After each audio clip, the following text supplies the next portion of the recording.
Lucas 14, versos del 25 en adelante, hasta el final. Dice así: Grandes multitudes seguían a Jesús, y él se volvió y les dijo: Si alguno viene a mí y no sacrifica el amor a su padre y a su madre, a su esposa y a sus hijos, a sus hermanos y a sus hermanas, y aun a su propia vida, no puede ser mi discípulo. Y el que no carga su cruz y me sigue, no puede ser mi discípulo. Verso 28. Supongamos que alguno de ustedes quiere construir una torre. ¿Acaso no se sienta primero a calcular el costo para ver si tiene suficiente dinero para terminarla? Si echa los cimientos y no puede terminarla, todos los que la vean comenzarán a burlarse de él y dirán: este hombre ya no pudo terminar lo que comenzó a construir. Verso 31. O supongamos que un rey está a punto de ir a la guerra contra otro rey. ¿Acaso no se sienta primero a calcular si con 10,000 hombres puede enfrentarse al que viene contra él con 20,000? Si no puede, enviará una delegación mientras el otro está todavía lejos para pedir condiciones de paz. De la misma manera, cualquiera de ustedes que no renuncie a todos sus bienes no puede ser mi discípulo. La sal es buena, pero si se vuelve insípida, ¿cómo recuperar el sabor? No sirve ni para la tierra ni para el abono. Hay que tirarla fuera. El que tenga oídos para oír, que oiga. Pueden tomar asiento. El tema de esta mañana lo tienen en su pantalla. ¿Se alcanza a leer todo? Sí. El cristianismo no es para todos. No es para cualquiera. Debemos entender que, al igual que en las semanas pasadas que estábamos en esta sección, Jesús está siendo muy duro con la gente que lo está escuchando. Bueno, no realmente duro. La realidad es dura. Y cuando la realidad es difícil de escuchar y difícil de digerir, no todo el mundo es dócil para poder recibirla. Entonces, suenan verdades duras y difíciles de digerir para la gente que está escuchando las palabras que Jesús está diciendo. Son críticas contra el orgullo, son críticas contra personas que están haciendo algo para autojustificarse. La verdad es que son duras críticas las que Jesús ha estado haciendo. Y ahora, cuando Jesús termina la cena del día de reposo, donde estuvo con los principales de los fariseos, se mueve a otro lugar y multitudes lo seguían. Así era Jesús. Era un líder muy popular, era alguien que gozaba de la admiración de muchas personas. Y claro, eso es muy normal. Una persona que tiene algo bueno que decir, una persona que tiene empuje, que tiene liderazgo, que hace las cosas, que está luchando contra lo que la gente está entendiendo que no está funcionando bien en el momento, por supuesto que genera simpatía. Y Jesús era un líder que generaba mucha simpatía y generaba que muchas personas quisieran seguirlo. Pero el que muchas personas quisieran seguirlo no significaba que fueran realmente sus discípulos. ¿Ok? Y quiero que podamos entender esto bien temprano en este mensaje. No todo el que simpatiza con Jesús es un discípulo de Jesús. No todo el que se sienta en la banca de una iglesia es un discípulo de Jesús. Ni siquiera todo el que quiere seguir a Jesús es un verdadero discípulo de Jesús. De eso se trata en esta mañana. Jesús quiere explicarle a la gente que lo está escuchando, que son multitudes, que podrán ser centenas o miles de personas, que para seguirlo hay que pagar un precio, y el precio no es sencillo de pagar. Jesús sabía muy bien que en esta etapa de su vida, de su ministerio, él era admirado, reconocido, celebrado. Donde él iba, la gente buscaba seguirlo, simpatizaban con él, pero él sabía muy bien que iba a llegar un día, no muy lejos todavía en su historia, Él sabía que iba a llegar un día en el que ni siquiera los que estaban más cerca de él, como Pedro, iban a reconocer que eran sus discípulos. Ni los que habían caminado con él 3 años iban a querer reconocer públicamente que eran seguidores de Jesús y discípulos suyos. Entonces él sabía muy bien que ahorita lo seguían multitudes porque todo iba bien, pero iba a llegar el día en el que las cosas no iban a funcionar bien, y ahí se iba a ver de qué manera estaba hecha cada persona que decía seguir a Jesús. Entonces él quiere hacer básicamente una limpia, y quiere que la gente, no ser él quien desvincule personas de ser sus discípulos, sino que la misma gente diga: no, la verdad, yo no doy el ancho, no tengo la madera para ser verdadero discípulo de Jesús. Y que la gente misma vea su propia realidad y diga: ¿qué estoy haciendo acá? No estoy haciendo nada, estoy perdiendo mi tiempo. Y que la gente misma pudiera decir: no soy discípulo de Jesús.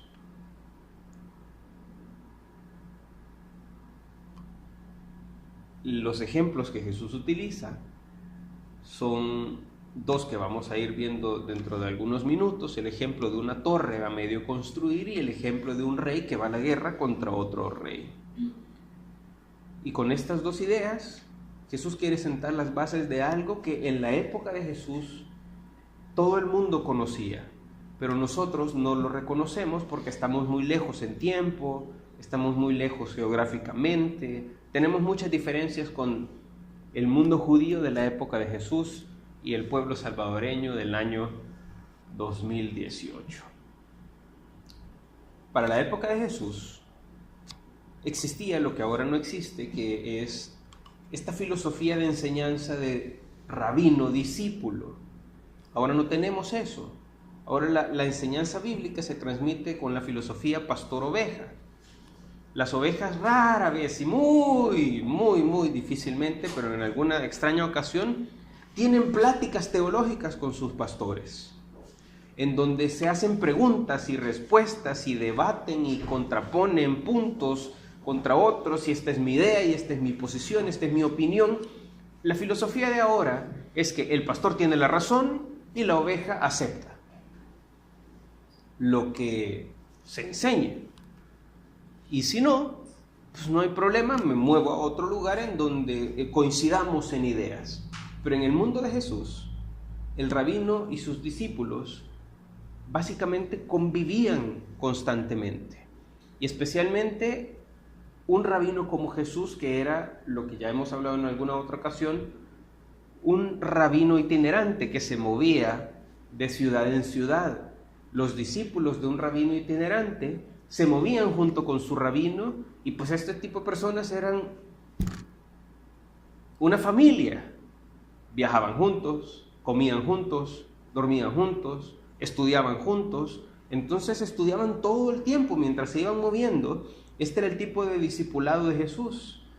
Sus 12 y más de sus 12, sino que muchas otras personas seguían a Jesús por mucho tiempo. Imagínense la cantidad de aprendizaje que pudieron tener del Maestro Jesús. Mientras comían, mientras caminaban, mientras se desplazaban de una ciudad a otra, por supuesto cuando se detenía a enseñar en alguna sinagoga o cuando estaba, como en el caso anterior, en una cena que se toma el tiempo para enseñar. Y las ideas que existían de cómo funcionaba esta relación rabino-discípulo ya no las tenemos nosotros ahora. Pero quiero que las entendamos para que podamos saber qué es lo que Jesús está diciendo. Porque lo que Jesús está diciendo en estos pasajes que leímos suena duro. Se los vuelvo a leer. Si alguien viene a mí y no sacrifica el amor a su padre, a su madre, esposa, hijo, hermano y hermanas, no puede ser mi discípulo. Uno dice: wow. Si tienen otra versión, suena todavía más duro. Si no odian a padre, madre, hermano, hermana, hijo, esposa, suena duro. Pero quiero que entendamos qué es lo que significa en la época de Jesús para que podamos saber qué significa y cómo lo podemos nosotros aplicar ahora. La relación rabino-discípulo es una relación familiar. De hecho, al rabino se le dice padre, y a los hermanos que están con el mismo rabino, que son nuestros iguales, somos todos estudiantes, se les dice así, se les dice hermanos. Entonces es una relación que se da para todos los efectos muy familiar. Y en toda la tradición del pueblo de Israel, en el Talmud, en las historias, en la tradición oral de su pueblo, se enseñaban diferentes principios de cómo iba a funcionar esta relación padre-hijo, rabino-discípulo. Y dentro de alguna de estas enseñanzas, alguna de ellas, transmitía esta relación de prioridad. La lealtad primero de un discípulo tiene que estar con su rabino y con sus hermanos. Y llegan a extenderlo a un punto que a nosotros ahora culturalmente nos puede parecer bien chocante. Pero explican, por ponerles un ejemplo nada más, les voy a poner 2 ejemplos. Que si tu rabino, imagínense ustedes son estudiantes de las Escrituras, si tu rabino tiene una carga muy pesada que viene cargando por el camino, y tu padre tiene una carga muy pesada que viene también cargando con el camino, ¿a quién tienes que ayudar primero?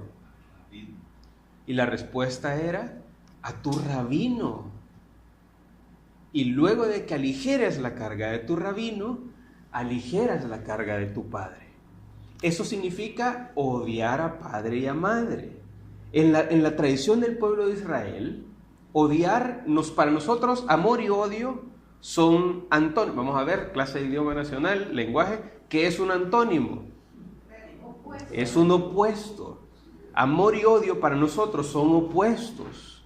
Para la tradición del pueblo de Israel, en su idioma y cómo funciona el lenguaje judío, no es un opuesto, simplemente denota prioridad. No es que odie a su padre, Jesús no está diciendo que hay que odiar a la esposa, que hay que odiar a los padres, está diciendo cómo tiene que funcionar la relación rabino-discípulo. Y concuerda con todo lo que el pueblo de Israel entendía en la época. La prioridad debe ser con tu rabino. Hoy otro ejemplo. Si secuestran a tu padre y también secuestran a tu rabino, ¿el rescate de quién tienes que pagar primero? El de tu rabino. Y luego paga el rescate de tu padre. Y entonces, esto por supuesto choca con lo cultural nuestro, porque para nosotros la familia es primero y está bien, no hay ningún problema. Pero ellos entienden un principio importantísimo. Tu padre y tu madre te trajeron a este mundo, pero será tu rabino el que te lleve al mundo venidero. Y por eso ellos entienden que en este tipo de relaciones la prioridad debe ser con el rabino. Y especialmente para el tipo de discipulado de Jesús que es itinerante, que se tiene que mover de ciudad en ciudad. ¿Cómo Él puede dedicarle su vida a un discípulo que no le va a dedicar su vida de regreso? Que va a estar peleado entre, híjole, pero Jesús va demasiado lejos y mi hermana se casa, entonces déjame que estés 3 meses aparte y yo luego te alcanzo. No lo va a alcanzar. Son 3 meses de enseñanza de un ministerio de 3 años que no se puede recuperar. Entonces Jesús entiende muy bien que su tiempo es corto y que si alguien quiere ser un discípulo de verdad de Él, no puede tener sus prioridades divididas. Tiene que tener sus prioridades claras y concuerda con el pensar de la época. La prioridad debe ser el rabino Jesús. Y si alguien quiere ser un verdadero discípulo de Jesús y dividir sus prioridades, dividir su lealtad, dividir su interés, que no pierda su tiempo. Mejor que se quede con su familia, no hay problema, que se quede con su hogar, tranquilos, nadie se pelea, y que le dé su espacio a otro. Eso es lo que Jesús está a punto de enseñar en estos versículos. La idea rabínica de la época y cómo iba a funcionar el que quisiera ser discípulo de Jesús. Jesús no le está apuntando con la pistola a nadie teniendo secuestrados a los que lo están siguiendo. Simplemente quiere que quien lo siga sepa a qué se está metiendo. Y quiero que entendamos la inmensa diferencia que existe entre el discipulado bíblico de Jesús con los que van a ser suyos y el cristianismo moderno que manejamos nosotros ahora. ¿Cómo es el cristianismo moderno? Lo puedo describir con una palabra que creo que todos nosotros vamos a entender en nuestro contexto: barato. Les leo, hasta cierto sentido, hay mucha razón. Digo, les leo un pasaje que aparece en la carta a los Efesios, es un pasaje muy famoso. Por gracia ustedes han sido salvados mediante la fe. Y esto no procede de ustedes, sino que es un regalo de Dios. Entendemos que la salvación no se compra, no se paga, no hay ningún precio que se pueda pagar para decir yo quiero heredar la vida eterna, no hay nada que se pueda hacer físicamente, no hay obras que podamos sumar, no hay méritos que podamos obtener nosotros por nuestra propia cuenta que nos hagan decir he ganado la vida eterna. He ganado el favor de Dios. Simplemente eso es algo que Dios lo regala, lo ofrece, es gratis, no se paga, no se puede pagar incluso de regreso, es por gracia, no se merece y lo puede recibir desde la prostituta hasta el que se cree que es un gran campeón para hombres, mujeres, niños, adultos, extensivo para quien de corazón se arrepienta y lo pida. No se puede pagar. La salvación es completamente gratis. Entonces, en ese sentido es barata. Es tan barata que es gratis. Pero absolutamente todo lo que nosotros recibimos nos hace pagar un precio. Piensen, por ejemplo, se lo trato de ilustrar con dos ejemplos. Imagínense que ustedes nacieron ciegos, ¿ok? Imagínense que hayan nacido ciegos. Esa es la única realidad que conocen. La ceguera, la total oscuridad, que entiendo es como una persona ciega percibe. Y Dios les regala el don de la vista. Un ciego no tiene dinero con el que pueda pagar el don de la vista, es un regalo de Dios. Una vez uno recibe ese regalo, comienza a pagar un precio. Uno no vuelve a ver la vida diferente. No puede disfrutar de la oscuridad de forma igual. Uno comienza a percibir la tragedia que es el mundo y no se puede volver atrás. Cosas que antes uno no percibía con el sentido de la vista, hoy las puede percibir y eso no se puede regresar. Si era alguien ciego y dependía de la limosna y de la caridad de otras personas, ya no puede seguir dependiendo de la limosna y la caridad. Ahora se le exige que con el nuevo sentido que tiene lo ponga y lo ejercite y pueda hacerse de su propia vida. Y eso no se puede regresar. Entonces hay un precio que pagar por algo que se recibió gratis. O imagínense que comienzan a ser padres. No hay dinero que un millonario tenga que le pueda ganar el favor y la bendición de ser padres, por más que lo quisieran. Es un regalo de Dios. Y una vez uno recibe el regalo de ser padres, comienza a pagarse un precio. Las madres no vuelven a dormir bien.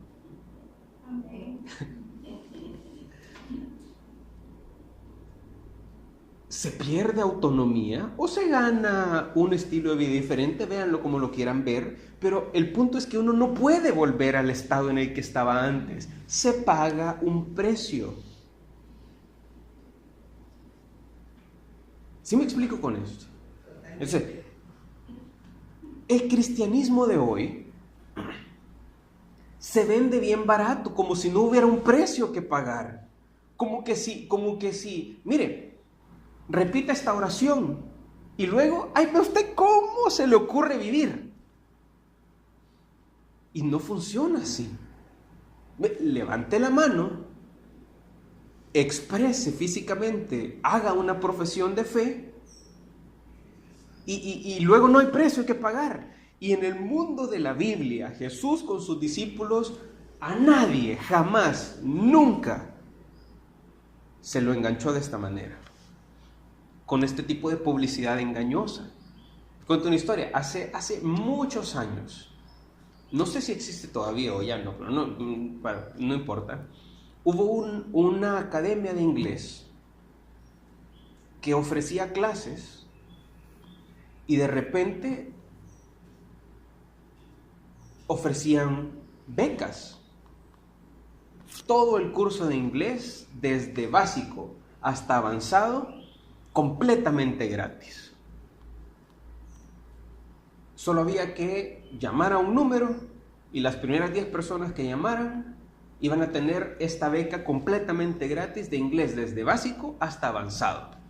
Yo me acuerdo que con las personas que nos reuníamos en ese momento dijimos, mira, hablemos, y aunque ya hablábamos inglés nosotros, tenemos esta beca y la donamos como un beneficio para la otra persona, a alguien que no tenga recursos para pagarse un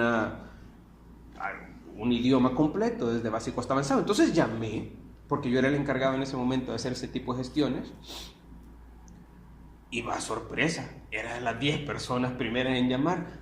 Tengo que haber sido como la número 200 y no importa. La cosa es que me dicen, sí, no hay problema, lo vamos a llegar a visitar para hacer la entrega de su certificado de que se ganó la beca completa, de básico hasta avanzado, el idioma inglés. Magnífico. Entonces yo, ok, perfecto. Recibo a estas personas y me dicen, sí, no, las clases son completamente gratis, lo único que tiene que cancelar es el material, $2,400. ¿Qué? No, pero las clases son gratis. Yo, mire, me importa nada que las clases sean gratis. Esto es publicidad engañosa. Y todos entendemos lo que significa la publicidad engañosa. Que a uno se lo enganchan con algo y luego resulta que no le dan lo que uno creía que iba a recibir. Pero están las letras microscópicas que dicen condiciones aplican. Ay, ¿cuáles son las condiciones? Las condiciones son... Cuando uno ve ese asterisco, uno comienza a sospechar que ya se lo están vacilando. Porque normalmente así funciona la cosa. El que ofrece algo, difícilmente ofrece la verdad porque sabe que si ofrece la verdad, la gente no compra. Y en el cristianismo, lastimosamente, así se ha vendido también cómo la cosa funciona. A la gente... es que no se hace con mala intención. Yo entiendo que no lo hacen con mala intención, pero cuando a la gente no se le enseña que el cristianismo es una vida de arrepentimiento diario de lo que a Dios le desagrada, la gente no entiende que eso es lo que debe hacer. La gente entiende que solo levanta la mano y de entrada ya estuvo todo, y aquí voy y a heredar la vida eterna, no importa cómo yo haya vivido el resto de mi vida. Y cuando a la gente entonces luego se le comienza a decir que Jesús, que Dios, que le desagrada el pecado y que hay que dejar la vida de pecado, que hay que vivir una vida en donde se dé testimonio, que hay que renunciar a las pasiones que están dentro de mi cuerpo, que quieren ir en contra de Dios, ya la gente dice, pero es que eso yo no quiero dejar de hacerlo. Yo quiero un cristianismo, dice la gente, en donde yo vaya al cielo viviendo en el infierno aquí en la tierra, viviendo aquí tan pecador como pueda ser, pero que siempre Dios me acepte. Y ese es el cristianismo que la gente quiere. Y ese es el cristianismo de oferta y demanda que muchos pastores y muchas iglesias le han ofrecido a la gente, porque eso es lo que la gente pide y eso es lo que la gente compra. Cuando a la gente luego se le dice que la vida cristiana es una vida de entrega, en donde hay que servir a nuestro Señor, en donde hay que entregarnos nosotros mismos, en donde hay que estudiar la palabra de Dios, que son las instrucciones para nuestra vida, en donde hay que congregarse. Entonces donde la gente dice, ay, pero es que entonces ahí ya la cosa se puso difícil. No es como yo pensé que era. Que ya cuando comienzan a haber exigencias, cuando comienza la vida cristiana a ser verdaderamente una vida, es cuando la gente se siente engañada. Y es cuando la gente dice, no, así ya no. Jesús no hace publicidad engañosa.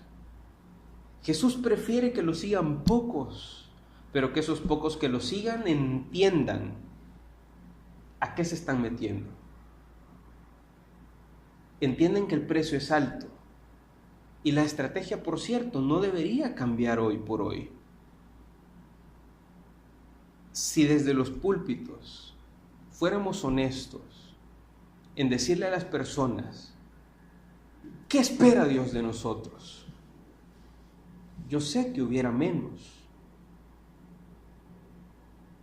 Dejarían de asistir los que quieren un cristianismo barato, sin exigencias, sin renuncia, sin disciplina, pero quedaran los de verdad. Tenemos como pueblo latino una filosofía, triple B, bueno, bonito y barato. En extrañas ocasiones existe tal cosa. Normalmente, lo que es bueno no es barato. Sí hay ofertones, en extrañas ocasiones hay ofertones, pero tradicionalmente lo que es bueno no es barato. Y yo lo que quiero, y lo que quiero que ustedes quieran, es un cristianismo bueno, que se sostenga en medio de las tormentas, que cuando vengan golpes duros a su vida, el cristianismo lo sostenga, esta relación con Dios sea una relación tan sólida, que no haya ninguna tormenta que los haga flaquear en la fe. Que ustedes se sientan tan firmes con Dios, en el amor que Él siente por ustedes, en que los va a recibir, que no haya nada que los haga dudar. Sí, somos seres humanos, tenemos sentimientos, nos podemos frustrar, podemos sentir dolor, podemos sentir tristeza, pero eso no lo extendemos hacia nuestra relación con Dios. Amén. Y yo quiero que ustedes disfruten de un cristianismo así, que en medio de este mundo de dolor, de tormentas, de golpes duros que todos nosotros sabemos que vienen para los no cristianos y para los cristianos sobre todo llueve. Pero quiero que ustedes tengan su casa construida sobre la roca. Y un cristianismo bueno no es un cristianismo barato. Imagínense que ustedes deciden ir a la guerra y se van a enfrentar contra un ejército enemigo. Y a ustedes se les entrega un rifle que compraron en estas tiendas de $1. ¿Cómo se sentirían ustedes apostando su vida si van a ir a cazar leones con un rifle conseguido en esta tienda de $1? ¿No preferirían ustedes algo que ha sido probado por fuego, que tiene un precio quizás costoso, pero que garantiza que va a funcionar? Porque, ojo, como se le llega a trabar el rifle cazando un león, no hay segundas oportunidades. Y las escrituras nos enseñan que el diablo anda como león rugiente buscando a quien devorar, y diariamente, domingo a domingo, se devora a miles que compraron un cristianismo de $1, sin disciplina, sin estudio, sin entrega, sin sacrificio, sin renuncia, sin que la gente entendiera que había un precio que pagar. Es que yo entiendo cuando la gente flaquea, Lo entiendo porque es lo más lógico que puede pasar. Pero no quiero que les pase a ustedes. El cristianismo, la vida de discípulos de Jesús, es una vida que requiere un precio alto. Jesús explica que quien quiere ser su discípulo, quien quiere heredar la vida eterna, debe estar dispuesto a ponerlo a Él, a poner su obra, a poner su reino como prioridad, por sobre cualquier otra cosa. Pedro lo hizo en su momento. Jesús le dice: ven, vamos a pescar hombres. Y Pedro dejó las redes, dejó su negocio, dejó a su familia y se fue siguiendo al rabino Jesús. Leví, el recaudador de impuestos, lo hizo. Tenía un estilo de vida de opulencia, se codeaba con los grandes. Sí, claro, era un gran mafioso, pero al fin y al cabo tenía un estilo de vida de lujos. Y cuando se presenta delante el Maestro Jesús, dice: renuncio a todo esto, devolveré todo lo que he robado, hasta más veces incluso, voy tras de ti. O sea, lo hicieron. Estas personas lo hicieron. Pedro lo hizo, el recaudador de impuestos también lo hizo. Y la pregunta es: ¿y nosotros?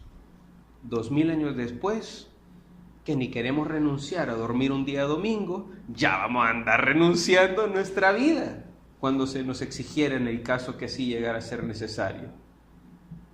¿Qué pasaría si hubiera de verdad una guerra tan dura como la hubo para la época de los emperadores romanos, en donde a las personas que decían ser discípulos de Jesús se les ponía en medio del circo a que toros con sus cuernos los embistieran, a ser quemados en medio como espectáculo público? ¿Cuántas iglesias todavía quedarían en pie? Si a personas les da pena decir que son cristianos en sus oficinas, ya voy a andar creyendo yo que de repente vamos a enfrentarnos a una vida en donde de verdad nuestra seguridad y nuestro cuerpo dependa de la firmeza de nuestras convicciones. ¿Qué diría Jesús del cristianismo que ustedes están viviendo hoy, que nosotros estamos viviendo hoy? Si alguien quiere ser un discípulo, Jesús enseña con 2 ejemplos qué se debe considerar antes de decidir: ok, voy a ser discípulo de Jesús. El primer ejemplo aparece en el Evangelio de Lucas. Supongamos que alguno de ustedes, verso 28, quiere construir una torre. ¿Acaso no se sienta primero a calcular el costo para ver si tiene suficiente dinero para terminarla? ¿Quiénes de ustedes han comenzado algo que no han terminado? Creo que todos. En algún momento a todos nos ha sucedido. Nos ha sucedido quizás con ¿qué? Con proyectos. Nos ha sucedido con tareas del hogar. Nos ha sucedido con buenas ideas que podemos haber tenido en algún momento, que simplemente no tuvimos el tiempo necesario, las fuerzas necesarias, no tuvimos lo que necesitábamos. Nada menos en esta semana, saliendo de la casa, llanta ponchada. Yo soy bien de mano. No te preocupes, en 5 minutos cambio la llanta. Yo saco una herramienta, comienzo a levantar el carro. Ustedes saben, con lo que nosotros llamamos mica o el gato, como sea que se llame en otros lugares. Comienzo a levantar el carro y ya cuando lo tengo levantado, busco la llave cruz para destornillar las tuercas de la llanta. No la encuentro. Y no la encuentro. Y no la encontré. Me sentí tan tonto, porque me hubiera ahorrado la tarea de levantar el carro si simplemente hubiera visto: ¿tengo lo necesario o no lo tengo? Y al haberme dado cuenta que no tenía lo necesario, sencillamente hubiera dicho en el momento, no se puede, no se puede. Y ahí veo qué hago. Pero el haber comenzado algo para no poder terminarlo, no, me hizo sentir de verdad, si es que, qué insensato fui en ese momento.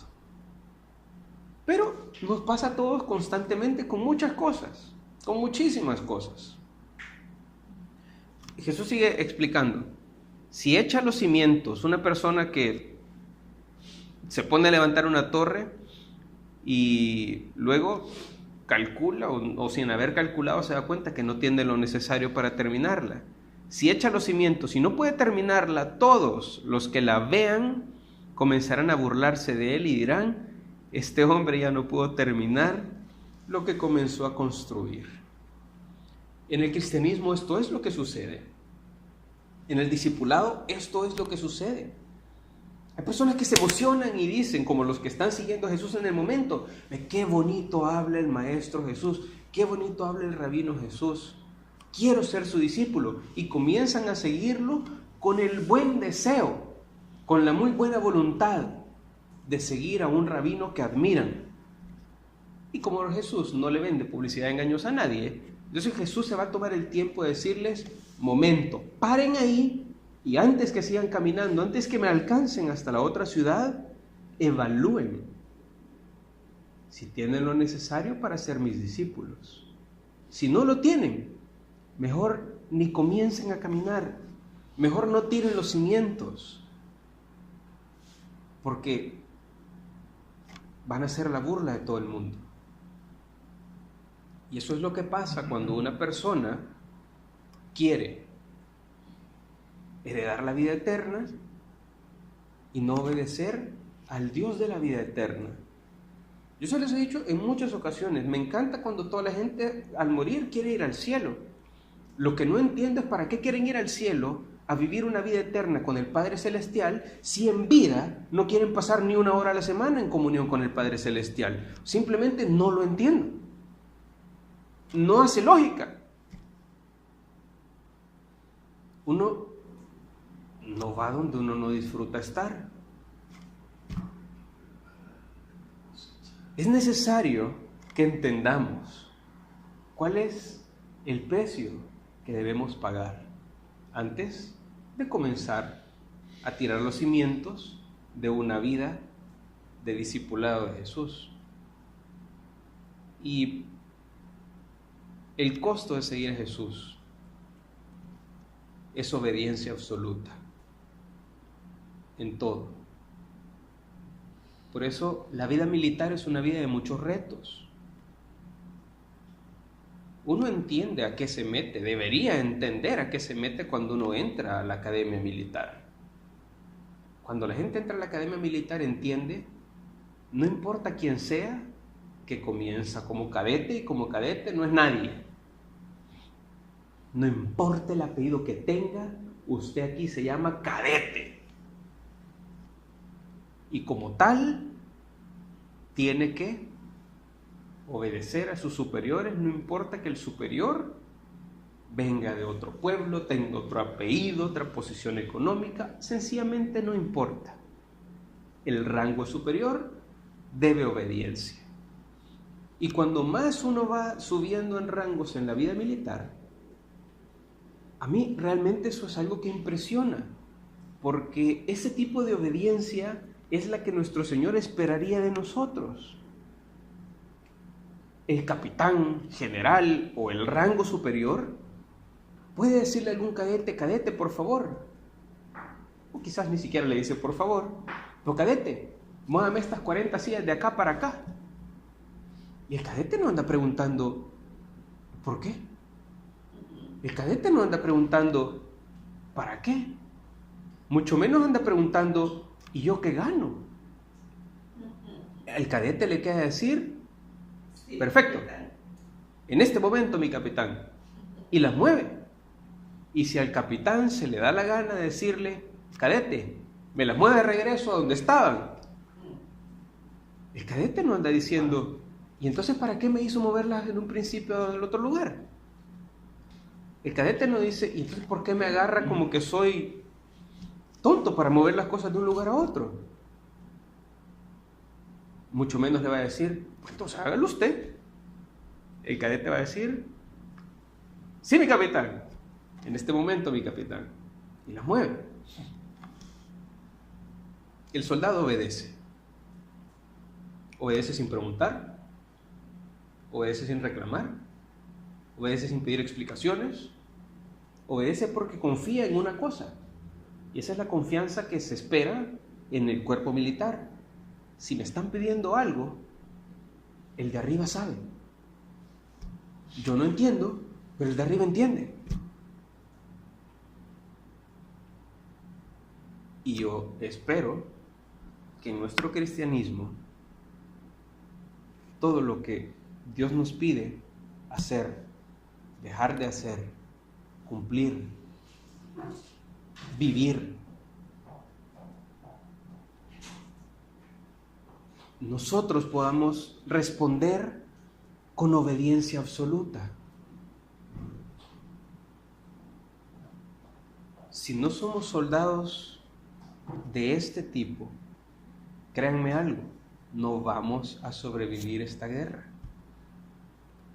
Porque honestamente, el que sabe qué es lo que está pasando, no somos nosotros. ¿Saben qué? Yo no sé si ustedes utilizarán o en algún momento habrán utilizado estas aplicaciones de navegación en el tráfico, como Waze, por ponerles un ejemplo. A mí lo que me encanta de Waze o estas aplicaciones es que a uno lo ponen en perspectiva. Cuando uno está en el tráfico, ¿saben cuál es el tráfico que uno ve? Solo el que tiene enfrente. Uno no tiene ni idea de qué está pasando en otros lugares de la ciudad y en otras calles de la ciudad. Pero Waze sí sabe, porque evalúa todas las diferentes opciones y le dice a uno la opción con menor tiempo de llegada al destino al que yo quiero llegar. Y me tira una ruta y ya decido yo si sigo la ruta o si cambio de ruta, pero ya queda en mí, cuando ya me dieron la información de la mejor ruta posible. Miren, en la vida, de verdad, nosotros solo vamos jugando con las cartas que tenemos enfrente. No tenemos ni idea, pero ni idea de qué es lo mejor. Para nosotros, un despido hoy es una tragedia. Un choque hoy es una tragedia. Una enfermedad es un desastre. Para nosotros hoy, perder dinero es un desastre. Un asalto es lo peor que nos puede pasar. Pero porque estamos viendo lo que tenemos enfrente. No vemos las cosas en perspectiva. Dios ve las cosas en perspectiva. Él ve todas las posibilidades. Y ya les he contado una historia. Estaba jugándose un partido lunes en la noche de fútbol americano en Estados Unidos. Y una persona se desvela viendo el partido, tomó un par de tragos más de la cuenta y al momento de despertar al día siguiente, se despierta tarde. Y para él era lo peor que le podía pasar porque tenía una reunión importante. Y sale sin bañarse, se medio pone un poco de ropa que tenía medio lista, corre lo que puede, no le da tiempo de subirse a un taxi porque el tráfico de Nueva York es una cosa espantosa. Entonces se va corriendo y en lo que va corriendo para llegar al edificio donde tenía la reunión, voltea hacia arriba y ¡pum! Un avión se estrella contra la Torre Gemela, que era el edificio donde tenía la reunión. Y resulta que haberse despertado tarde, haber tenido que correr, que para él había sido todo un desastre, finalmente termina siendo algo beneficioso para él. Pero lo vino a ver después. ¿Qué les cuesta a ustedes obedecer? ¿Con qué luchan? ¿Con qué área de su vida luchan para hacerle caso a Dios? ¿Qué les cuesta dejar de hacer? ¿Qué les cuesta comenzar a hacer? ¿Con qué están luchando?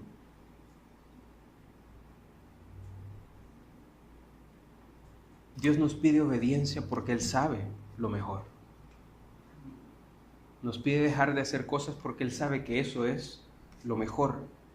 Nos pide comenzar a hacer cosas porque Él sabe que eso es lo mejor.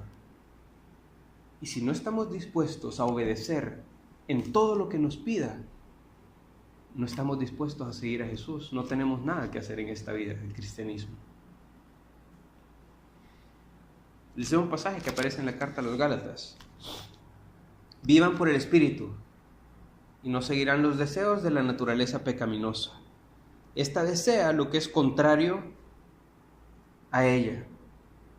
Las dos naturalezas se oponen entre sí, de modo que ustedes no pueden hacer lo que quieren.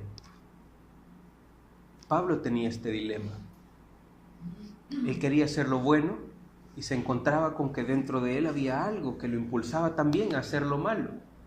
Y estos dos deseos luchaban entre sí. ¿Se encuentran ustedes en esta lucha? De querer hacer algo, de querer dejar de hacer algo, y hay algo dentro de ustedes que les dice, no puedo, me cuesta. Les tengo buenas noticias. Al menos están luchando. Y decía Martín Lutero, si en el camino de la vida no nos encontramos al diablo frente a nosotros, es porque lo vamos siguiendo. Y eso es muy cierto.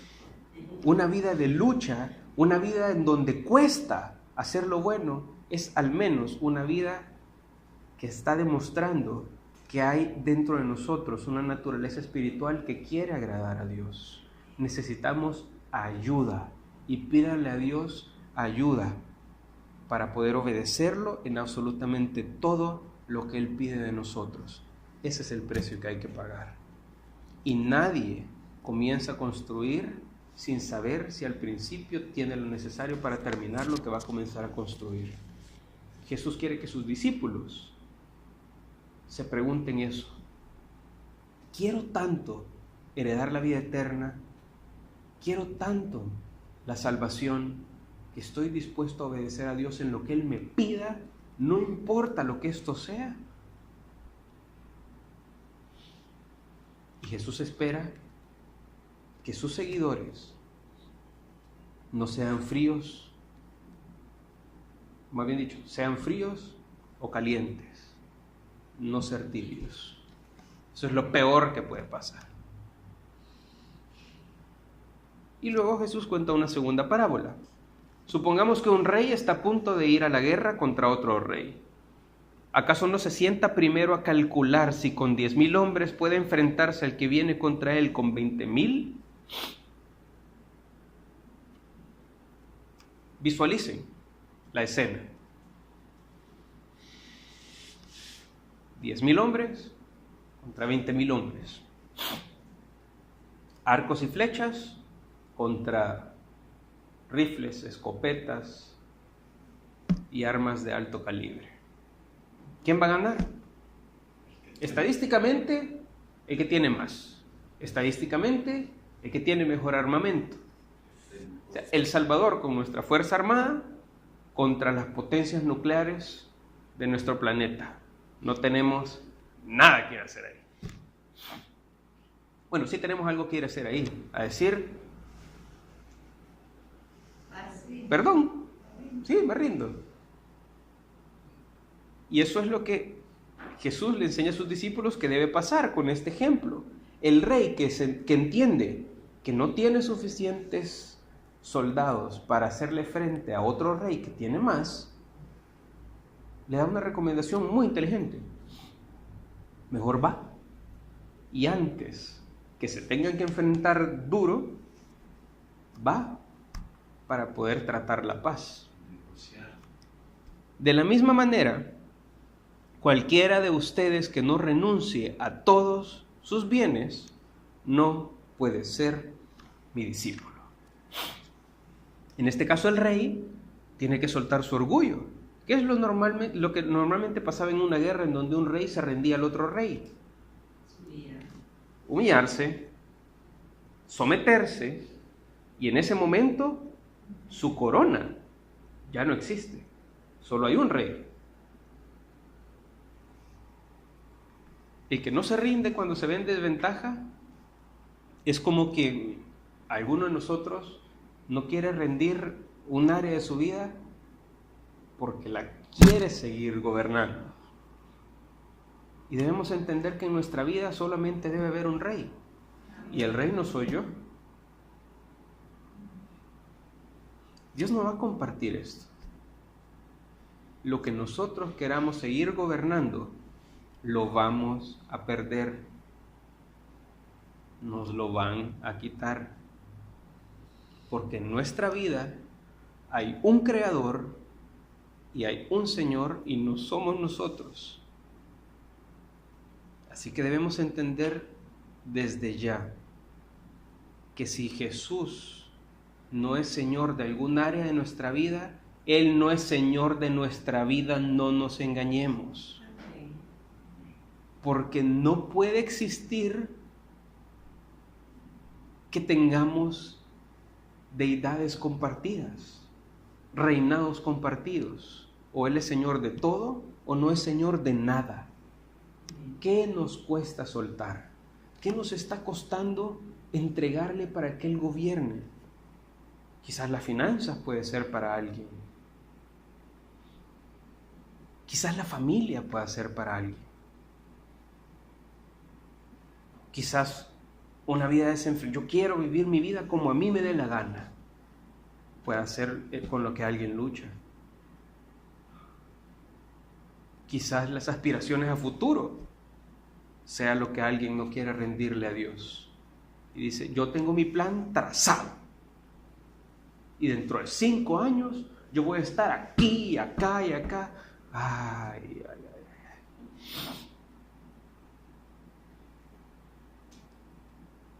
¿Qué nos está costando entregarle a Él? Para que sea Él el que diga, vaya, contigo vamos a hacer esto. Les leo un pasaje, primera carta de Juan, capítulo 2, versos del 15 en adelante. No amen al mundo, ni nada de lo que hay en él. Si alguien ama al mundo, no tiene el amor del Padre.